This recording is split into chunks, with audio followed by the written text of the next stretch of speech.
Me presento, soy Casey Vinces y voy a explicar el caso de garantía de la motivación em, que se encuentra en la sentencia número 1158-17 EP de la Corte Constitucional de Ecuador.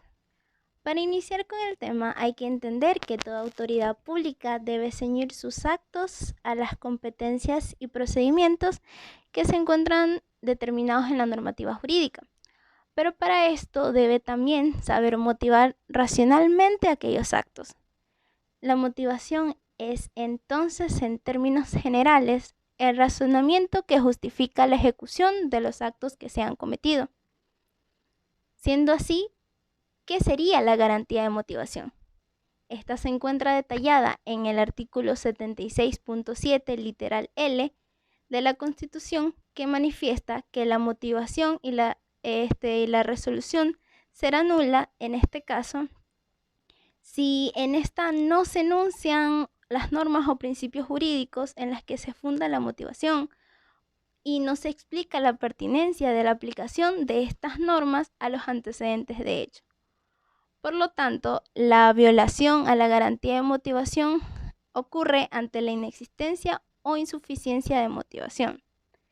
La Corte Constitucional ideó en el pasado un procedimiento que permite establecer si en un caso concreto se ha vulnerado aquella garantía y a esto lo llama el test de motivación, que verifica que se cumplan tres parámetros. La razonabilidad, que se centra en que toda motivación debe ser correcta conforme al derecho o a la normativa jurídica. La lógica, que implica que la decisión debe tener coherencia entre las premisas y la conclusión y entre la conclusión y la decisión. Y por último, la comprensibilidad, que expone que las decisiones deben ser lo suficientemente comprensibles o tener un lenguaje inteligible, incluso para personas que son ajenas al conflicto. Cuando se incumple alguno de estos parámetros, de estos tres parámetros, se va a traducir esto en una transgresión a la garantía de motivación. Pero en la actualidad la Corte considera que el test de motivación presenta inconvenientes y está algo desactualizado, pues no abarca lo que es la fundamentación fáctica y muchos jueces lo toman como una fórmula mecánica que hay que seguir. Es por eso que la Corte en el presente caso o sentencia se aleja de este test. Para esto primero señala que la motivación puede contener lo que son varias argumentaciones jurídicas, las cuales sirven para resolver lo que es un determinado problema jurídico, es decir, para examinar si existe lo que es la vulneración de la garantía de motivación, se necesita entender que aquella argumentación jurídica va a ser suficiente cuando cuente con lo que es un criterio rector.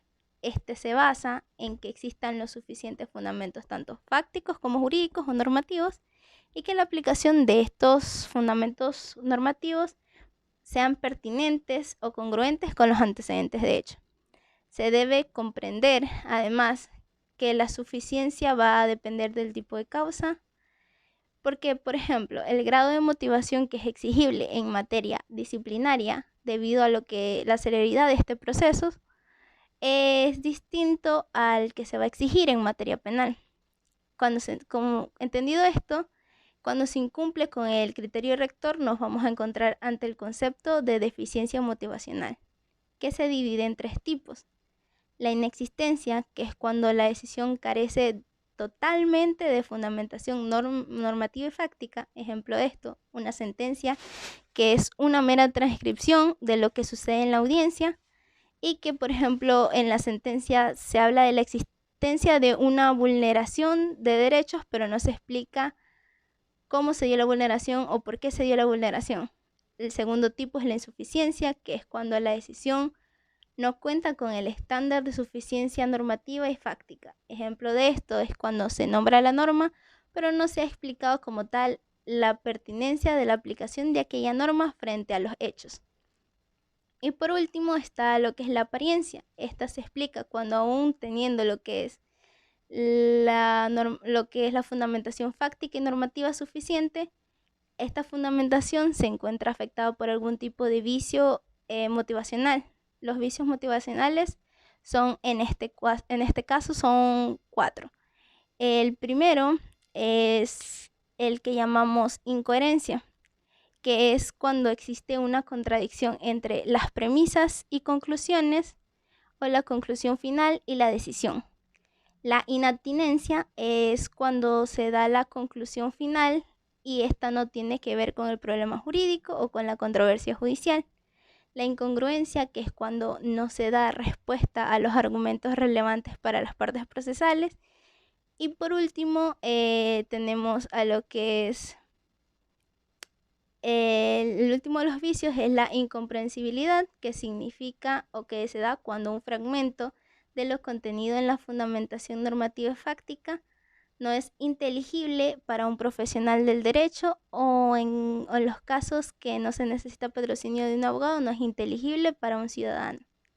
Siendo así, la Corte se encarga en la última parte de la sentencia de aplicar todas estas nuevas pautas para resolver los problemas jurídicos que los accionantes han expresado, han vulnerado su derecho al debido proceso en la garantía de motivación, encontrando en cada uno que no existe vulneración alguna y que el test de motivación con el que se basaron para poder reclamar que existía aquella vulneración está desactualizado y que en realidad las nuevas pautas que van a servir son las pautas sistematizadas que da la Corte en esta sentencia, como lo que es el llamado criterio rector y los nuevos conceptos de los tipos de deficiencia motivacional. Estos son parámetros más actualizados y que de cierta forma no van a inducir el error o la equivocación como lo hizo el test de motivación con las partes accionantes.